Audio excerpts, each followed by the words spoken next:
In the latest developments from Pakistan's judiciary, 7 judges of the Islamabad High Court have penned a letter urging Chief Justices across the country to stand against the potential transfer of a judge from Lahore High Court to lead the IHC.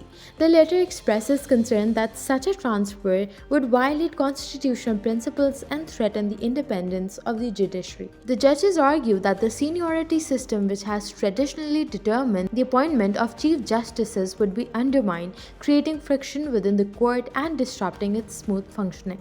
Meanwhile, the Pakistan Federal Union of Journalists has escalated its protests against the recent amendments to the Prevention of Electronic Crimes Act. The amendments, which introduce harsher penalties for fake news and increase state control over digital platforms, have sparked a widespread backlash from journalists and human rights organizations. Senior journalists argue that the amendments aim to silence critical voices, particularly in the face of rising political pressure. The protests are set to continue until the law is withdrawn. Gaza's Rafah border crossing with Egypt is set to reopen on Saturday following the latest exchange of hostages and prisoners under the ongoing truce agreement. According to Hamas and sources close to the discussions, the crossing will facilitate the evacuation of the injured for treatment in Egypt, as per the ceasefire terms. The move comes as part of the temporary agreement between Hamas and Israel, which has allowed for the release of captives on both sides. Among those to be freed are Israeli hostages Yarden Bibas, 𝐶𝐬𝐧𝐤, who also holds US citizenship, and French-Israeli national Ofer Calderon. Meanwhile, in Egypt, hundreds of people have gathered near the Rafah border crossing, protesting a proposal floated by former US President Donald Trump to relocate Palestinians to Egypt and Jordan.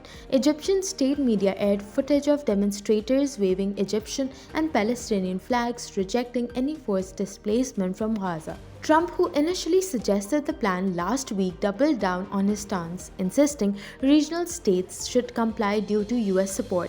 However, Egyptian President Abdel Fattah al-Sisi has firmly dismissed the idea, calling it an unacceptable injustice. Despite the ceasefire, Gaza remains in dire need. Sources told Al Jazeera that fewer than 8,008 trucks have entered in 11 days, most carrying food, with medical and shelter supplies still insufficient. Fuel deliveries have also bypassed essential services, and no equipment has arrived for rubble clearance or reconstruction. Tragedy struck in Washington as an Army Black Hawk helicopter collided with American Eagle Flight 5342, crashing into the Potomac River near Ronald Reagan Washington National Airport. The crash claimed the lives of 67 people, with investigations now underway to determine the cause.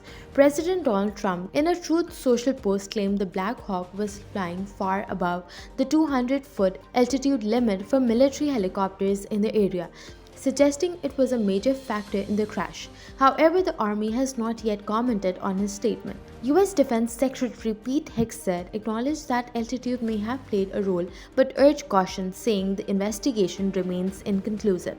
He emphasized that authorities are still determining whether the Black Hawk was at the wrong altitude or if other factors were involved.